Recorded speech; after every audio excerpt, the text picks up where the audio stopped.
तो अपने को 29वां ढूंढना है।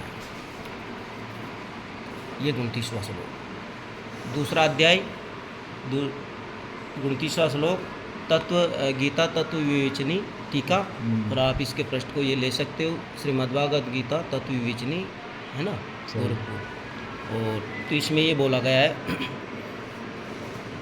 इससे भगवान ने ये दिखलाया कि आत्मा आश्चर्यमयी है। आश्चर्यमयी इसलिए है कि इसको हर व्यक्ति नहीं समझ सकता, लाखों करोड़ों में कोई एक समझ सकता है। इसलिए इसे देखने वाला संसार में कोई विरला ही होता है और वह उसे आश्चर्य की बात ही देखता है। जैसे मनुष्य लौकिक दृश्य वस्तुओं को, लौकिक दृश्यमान वस्तुओं यानी मायामय चीज़ों को मन बुद्धि और इंद्रियों के द्वारा देखता है ना। मतलब किसी भी भौतिक चीज़ों को अपन देखने के लिए इंद्रियों की आवश्यकता होती है, लेकिन आत्मा को इंद्रियों की आवश्यकता नहीं होती है। इसलिए उस परमात्मा के सिमरण में इंद्रियों की जरूरत नहीं है। ये चीज़ है, आत्मदर्शन वैसा नहीं है। क्लियर? आत्मा का देखना अद्भुत और अलौकिक है, यानी लौकिक नहीं है। हाँ, अलौकिक का मतलब है तो किसी लोक का दर्शन नहीं करना है ना। जब एकमात्र चेतन आत्मा से भिन्न किसी की सत्ता ही नहीं रहती है, यानी आत्मा ही आत्मा है, उस समय आत्मा स्वयं अपने द्वारा ही अपने को देखता है। अपना ही निजन, इसी को निज अनुभव बोलते हैं। किसी दूसरे को नहीं देखना है, खुद को द्वारा खुद को ही देखना है। देखा अपने आप को, मेरा दिल दीवाना हो गया, है ना। हाँ, उस दर्शन में दृष्टा, दृश्य और दर्शन की त्रिपुटी नहीं रहती है, तीनों चीज़ों की नहीं रहती है।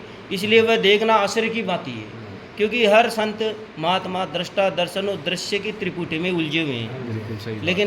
लेकिन वो आत्मदर्शन नहीं है। आत्मदर्शन इन तीनों चीज़ों से परे की अवस्था है। इसलिए चीज़ ले। अच्छा, दूसरी चीज़, कई लोग महात्मा ये बोलते हैं कि 52 अक्षरों से वो आत्मदर्शन होगा, तो इस चीज़ के लिए भी इसमें बोला गया है, जितने भी उदाहरणों से आत्म तत्व समझाया जाता है उसमें से कोई भी उदाहरण पूर्ण रूप से आत्म तत्व को समझाने वाला नहीं है। क्यों नहीं है? क्योंकि जो भी उदाहरण अपन लेंगे वो माया का उदाहरण लेंगे, है ना। उसके किसी एक अंश को ही उदाहरणों द्वारा समझाया जा सकता है, क्योंकि आत्मा के सदृश अन्य कोई वस्तु है ही नहीं। इस अवस्था में कोई भी उदाहरण पूर्ण रूप से कैसे लागू हो सकता है? सही। तथापि विधिमुख और निषेधमुख, यानी ऐसा करना है ऐसा नहीं करना है, इसको विधिमुख बोलते हैं। विधिमुख यानी किसी चीज़ को ग्रहण करना, और निषेधमुख का मतलब किसी चीज़ को त्यागना आदि बहुत से आश्रय में संकेतों को द्वारा महापुरुष इसका लक्ष्य कराते हैं।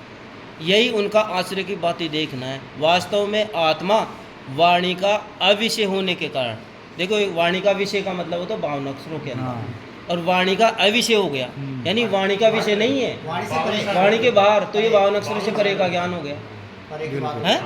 ये क्लियर हो गया। वास्तव में आत्मा वाणी का अविषय होने के कारण स्पष्ट शब्दों में वाणी द्वारा उसका वर्णन नहीं हो सकता। ये 52 अक्षर ज्ञान। देखो, कोई जो समझ लो जिन्हें दूसरी दीक्षा मिल गई, यही मैं कह